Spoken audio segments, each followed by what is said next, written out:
Okay, this is a really important exercise we're going to go through, and that's really gaining clarity on who you are and who you're not. Most of our pain is when our model doesn't match our world because we don't have clarity on our core values. What are core values? What's core mean? Center, right? It's the center of us. It's who we are and our values. What do we value in life? What are our characteristics? What means the most to us? So our pain is created when we live outside our core values, but we may not even have clarity on our core values. So gaining clarity on your core values, knowing who you are and who you're not, answers probably the number one most important question in your life. Are you ready? Who am I? When we can answer, who am I? That's why it starts with honoring God within yourself. That's why we go to loving and exercising love, because what question does it answer? The question that confuses and frustrates and causes depression and all these problems and pain and suffering in our life is gaining clarity on who am I. That's this section right here. So your values help you gain that clarity on who you are and who you're not. They create boundaries. So once we have core values, we know what our values are. This is who I am. This is who I'm not. So anything outside of here, that's not me. I don't participate in that. Right here, this is who I am. Man, I'm happy as heck in here, right? But when I go outside of here, I'm not happy. That's maturity in knowing who we are and who we're not. Right? As we mature, we spend tons of time out here in pain and frustration. But when I come in here, I have success, happiness, and fulfillment. Here's the thing, gang. Our life and our spirit knows what our soul path is. And we go through this life. And the further off your soul path, because you don't know your core values, the further off that soul path that you go, the greater the consequence. What's another word for consequence? Pain, suffering. The greater the pain is going to knock your butt right back on track. How many besides me have ever been through that? You're like, wow, that looks like fun out there. We go out here, pain. Well, okay, maybe that wasn't as much fun as I thought it was. Seemed like a good idea at the time, but now, bam, I'm snapped right back. So this is how we're not avoiding pain. We're gaining clarity on who we are, and that's through your core values. Pain is when your model doesn't match your world, and when you're experiencing life that are crossing your core values, you're miserable. And you're frustrated from the inside out. Creates tons of emotional noise, can't gain clarity.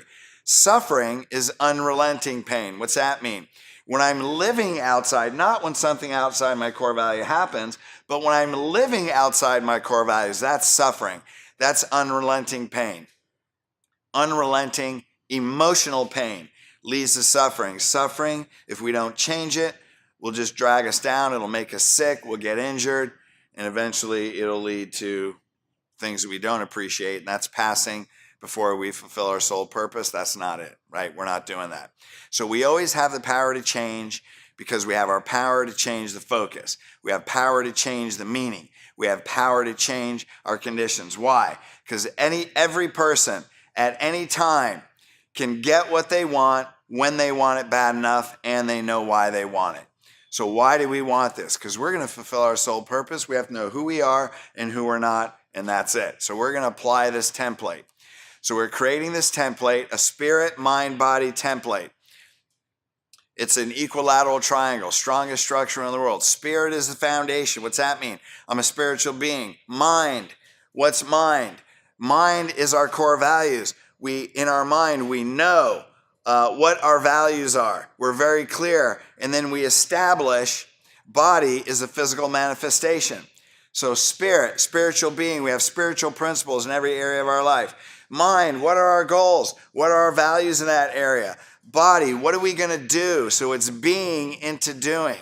It's being into doing. It's not just doing. We live in a doing world. It's being first, then doing. Spirit, mind, body. And what we're going to do is we're going to apply that template to every area of our life.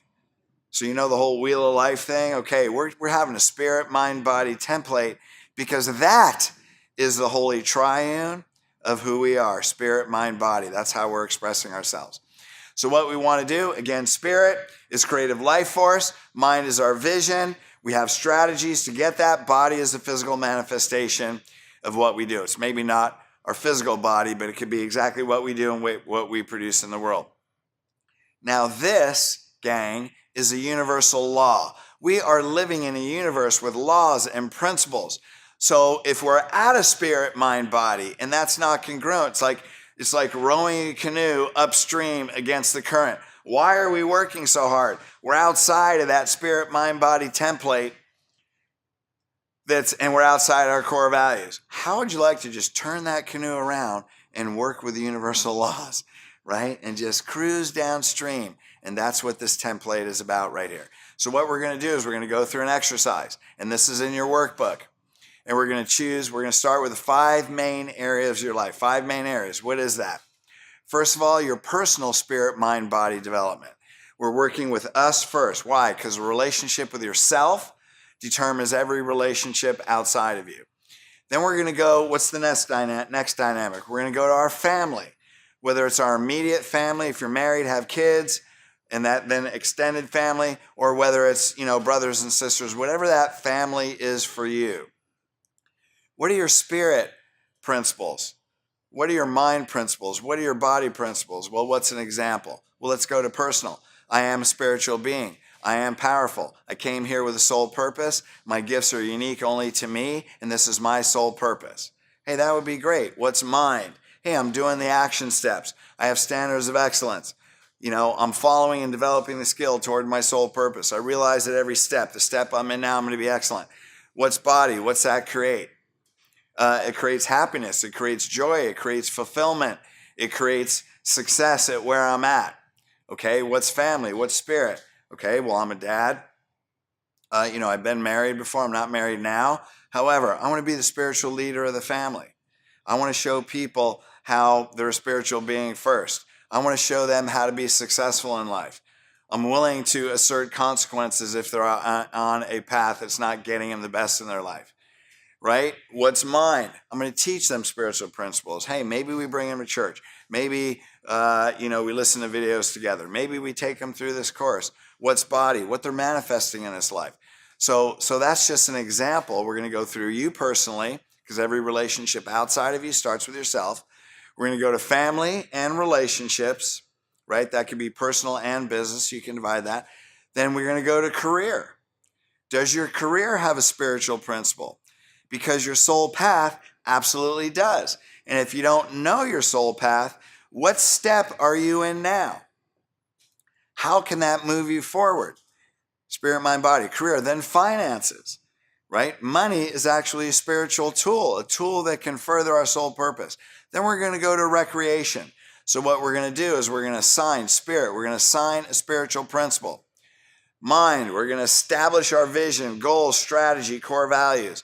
Body, we're specifically what we want to create and what's that end goal. So we're going to do that. Now, highly successful people aren't really any smarter. They're not any smarter, but they have different habits.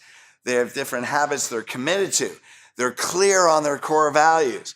Highly successful people say no far more than they say yes. People that are successful and also frustrated say yes to a lot of things, yet some of those things are outside their core values. This is from Warren Buffett, by the way. Highly successful people say yes. Highly successful people say no. Why? Because they have clarity. Your ability to fulfill your soul purpose begins with clarity and answering that question, who am I? Now I can gain clarity on who I am, what my gifts and talents are, both sides. I can become mindful. We're out of competition. We honor the path of others. We gain so much clarity on who we are that it leads us right into your path. Clarity is power.